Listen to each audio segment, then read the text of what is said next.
ये सदन उलझा भी बहुत और उलझकर सुलझा भी। मेरे भाई कमलनाथ अपनी शरारत से इस सदन को उलझा देते थे और आदरणीय शिंदे जी अपनी शराफत से उसे सुलझा देते थे। हम एक दूसरे के विरोधी हैं मगर शत्रु नहीं।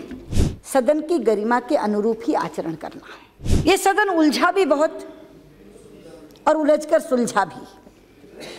मैं बहुत प्यार से कह रही हूँ, मेरे भाई कमलनाथ अपनी शरारत से इस सदन को उलझा देते थे और आदरणीय शिंदे जी अपनी शराफत से उसे सुलझा देते थे।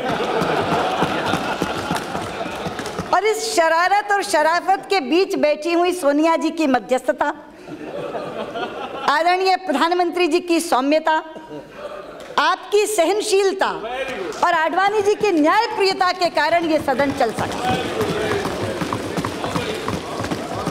और आज के दिन मैं अपने पूर्व नेता सदन को भी याद करना चाहूंगी, आदरणीय प्रणब मुखर्जी को, लोकतांत्रिक संस्थाओं में जिनकी आस्था ने भी इस सदन को चलाने में बहुत कारगर भूमिका निभाई।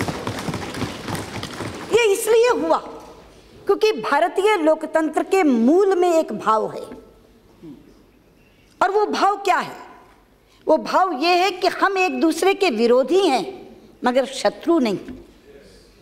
और हम विरोध करते हैं विचारधारा के आधार पर, हम विरोध करते हैं नीतियों के आधार पर, हम विरोध करते हैं कार्यक्रमों के आधार पर।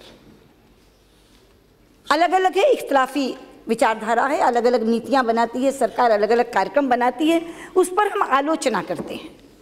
वो आलोचना प्रखर भी होती है, लेकिन प्रखर से प्रखर आलोचना भी भारतीय लोकतंत्र में एक दूसरे के व्यक्तिगत संबंधों में आड़े नहीं आती। भाजपा संसदीय दल के अध्यक्ष के रूप में आडवाणी जी से मैं मार्गदर्शन लेने जाती थी। वो हमेशा मुझे एक ही निर्देश देते थे, सदन की गरिमा के अनुरूप ही आचरण करना है।